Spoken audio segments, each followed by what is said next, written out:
From this perspective, I saw that our culture's scientific knowledge about the origin of life was profoundly incomplete in two respects. First, our materialistic understanding of the actual mechanism of evolution is pitifully incomplete. And second, we have been basing our interpretations on what has emerged just up to this point in time, ignoring the obvious fact that we have seen only the early scenes of a much larger play. Imagine someone from antiquity who is completely ignorant of cars, observing the early stations of an automobile assembly line and trying to comprehend what was being built. We simply see too little to guess what is coming, and therefore do not properly understand what has gone before. The depth of our ignorance is measured by our conviction that our universe has been assembled by accident. In being given glimpses of the future, in touching the edges of the Creator's intent, I saw that evolution was indeed no accident, but a creative act of supreme brilliance, and that humanity was being taken across a threshold that would change it forever. I then moved deeper into the unified field of existence and experience the dynamics of humanity's awakening as movements initiated and orchestrated by a single, integrating intelligence.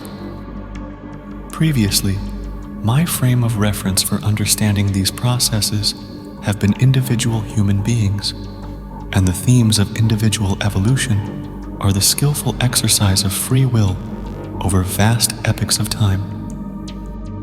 Now I was drawn into a superordinate level of reality that revealed a deeper organizational pattern, a pattern that paradoxically did not contradict the reality of individual agency.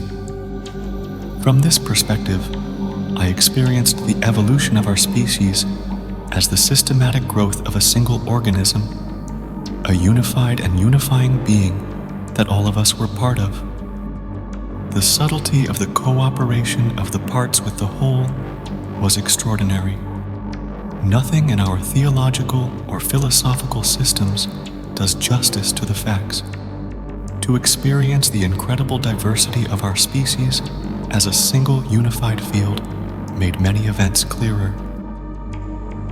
New patterns sprang into view, and the patterns made transparent sense. What I saw was that the unified field was moving decisively and precipitously to become more aware of itself in space-time. Whereas previously it had existed as an extended fabric of being, largely unconscious of itself at the physical level, it was now waking itself up. Visually, this took the form of energy coming together in swift, contracted spasms that created bright flashes of awareness. I repeatedly saw extended webs of energy suddenly contract and explode in brilliant flashes. In the past, these flashes had not endured long and had been swallowed by the inertia of the collective unconscious of our species. Now, however, the flashes were beginning to hold their own. Not only were they not dissolving, but they were beginning to connect with other flashes occurring around the planet. The next theme was that of purification. When an organism is called upon from within to become more conscious, it must first cleanse itself of the psychological byproducts of living at its lower level of awareness. It must bring forward the residue of its past and purge that residue from the system in order to lay the foundation for a more refined level of operation. Our species was doing this in a wholesale manner, and with greater determination by crystallizing within itself generations that embodied this legacy.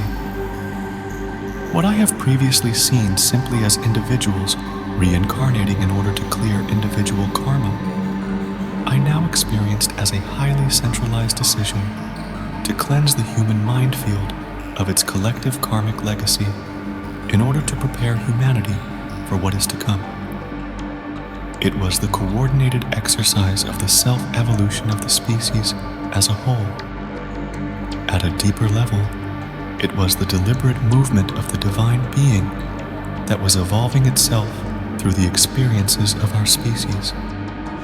All our individual histories were expressions of this being's larger history.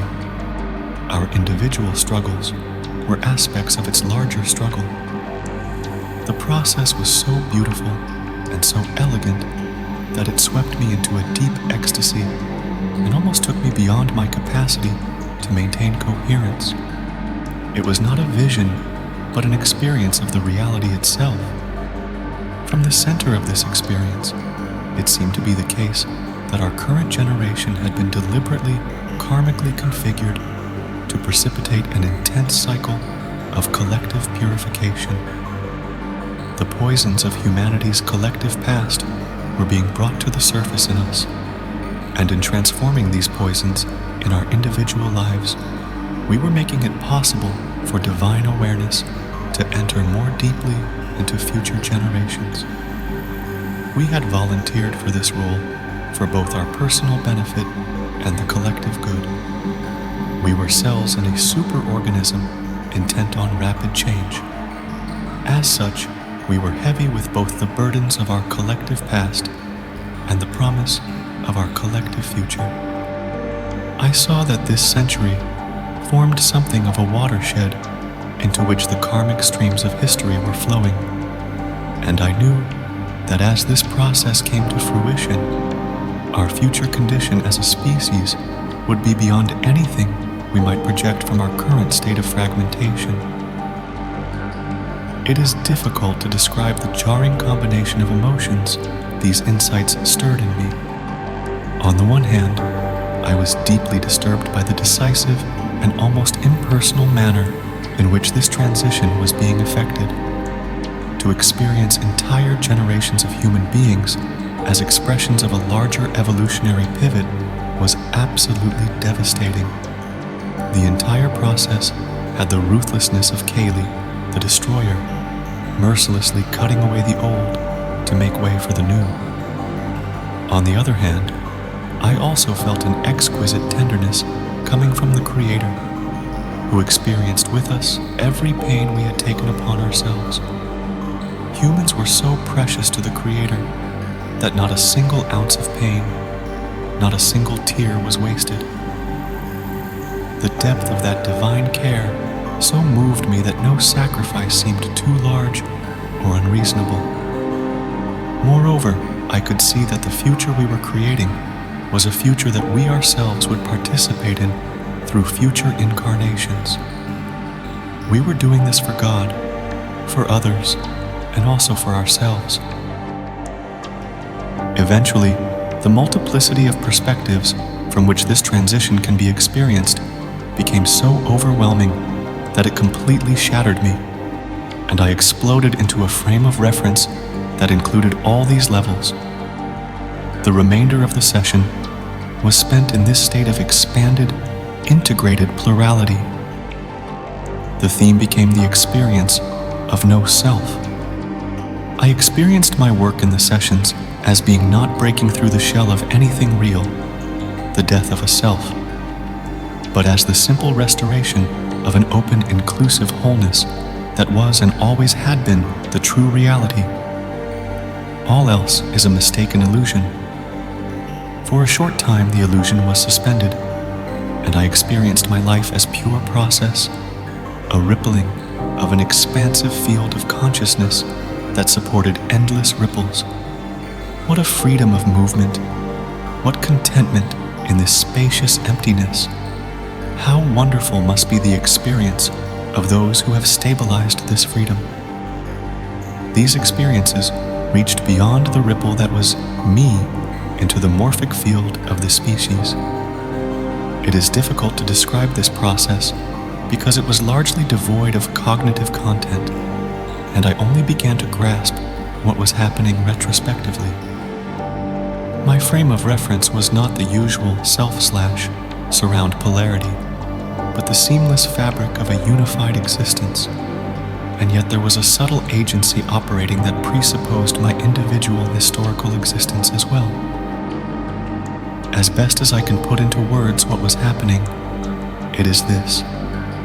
just as my previous work had mediated the experience of collective anguish out of the collective field, my current task now seemed to be to mediate the experience of no self into the collective surround. I experienced this primarily in terms of a flow of energy moving through me into the species mind. To the extent that this flow took cognitive form at all, it took the form of becoming comfortable with the loss of boundaries.